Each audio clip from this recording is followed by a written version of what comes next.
Apple isn't killing iTunes on Monday. Tim Cook isn't coming to your house and deleting all of the music and all of the movies that you've bought and downloaded over all of the years. There will be no Thanosnap live on stage, no decimation around the world.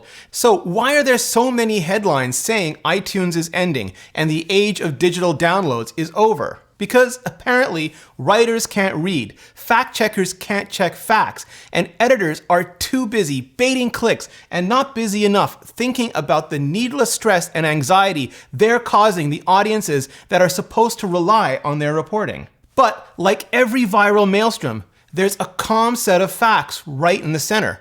What are they? Let's break it down right now. I'm Rene Ritchie, and this is Vector. Nerds have been wanting Apple to tear down iTunes for a decade or more. It's big, it's bloated, and the iPhone has long shown that individual apps for music, TV, and podcasts are a better, sleeker, smarter way to go. What about everyone who just wants to back up their iPad without using iCloud, or rip CDs onto their iPod Nano from their Windows PC? Screw them. Who cares about their comfort level? iTunes has to burn.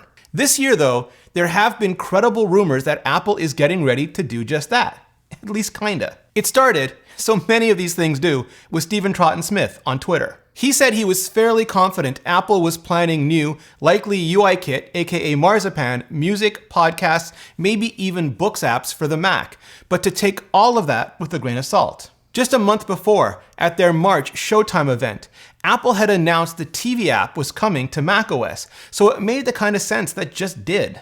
Then, naturally, it escalated to Guy Rambo at 9 to 5 Mac. Guy said he could independently confirm what Stephen had said about music and podcasts, and added that books would be getting a major redesign. In May, though, Guy followed up saying music wouldn't be a Marzipan app after all. I'll quote this part verbatim, since it's important. The new standalone music app on macOS will actually be an AppKit application, based off of iTunes. It will include many of the advanced features iTunes users are accustomed to, including things such as smart playlists, advanced library management, syncing with iPods and iOS devices, and even disk reading and burning. Mark Gurman had been saying similar things on Bloomberg as well. Back in May, he said there will also be a new Apple Music app, which is being developed as a standalone Mac program. And right afterwards, on Twitter, he clarified it wouldn't be a Marzipan app. Then, just yesterday, and again, I'll quote verbatim because important, iTunes has been the way Apple users listen to music, watch movies and TV shows,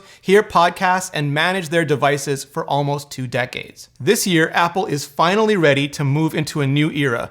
The company is launching a trio of new apps for the Mac, music, TV, and podcasts, to replace iTunes. That matches Apple's media app strategy on iPhone and iPads. Without iTunes, customers can manage their Apple gadgets through the Music app. Now, here's the LA Times headline, and to be 100% crystal clear, the LA Times is only one of the many terrible reports on this circulating today. Apple will shut down iTunes, ending the download era, report says. And then this lead. The iTunes Store is a dead service walking. Oh, clever paper. If only we cared as much about accuracy as cleverness though, right? Why accuracy? Because the report the LA Times cites and links to is Bloomberg's from yesterday. The one I just quoted verbatim. The one that, if you Command or Control F and search for iTunes Store or downloads, you know what you find? Nothing. Absolutely nothing. Because Gurman didn't mention the store or the downloads at all. He only mentioned the app. So yes, the iTunes app for Mac is likely going to be replaced by new music, TV, and podcast apps. Deprecated might even be a better word for it, at least in macOS 10.15 beta released to developers on Monday.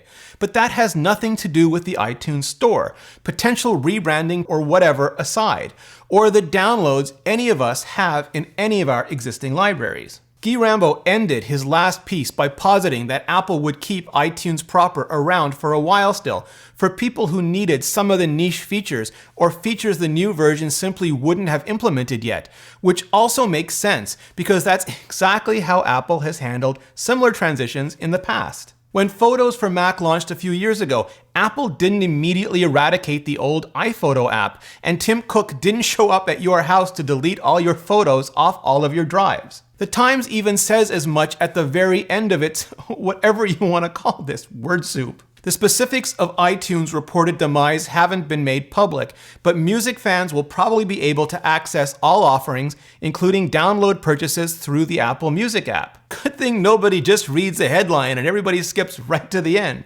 right? God. Even if Apple announces the new apps on Monday, they won't be released to the general public until this fall, and it will likely be years until the existing version of iTunes finally stops running on future versions of macOS. Again, if past is prologue, and in these cases, it pretty much always is. I could be wrong, I could look way stupid come Monday, but I don't think I will, if only because we haven't seen any reports yet of what's going to happen with iTunes for PC, which represents a non-insignificant part of the install base.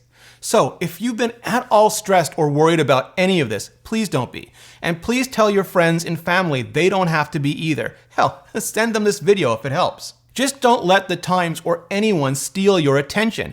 It's our job to inform and empower our audiences because the facts matter, even and most especially in the age of clickbait and social, which has become more virus than viral anyway. Now, I need to get off this damn video, finish packing, and get on the plane to WWDC. So, if you like the work I do, check out the t-shirts, pins, and stickers we have up on standard.tv/vector, and then hit like, hit subscribe, hit that little bell gizmo so you don't miss any of the videos I have coming your way from Apple's big show this week, and then hit up the comments and let me know what you think about iTunes. Are you desperate to keep it or just desperate to watch it die? Thank you so much for watching, and see you next video.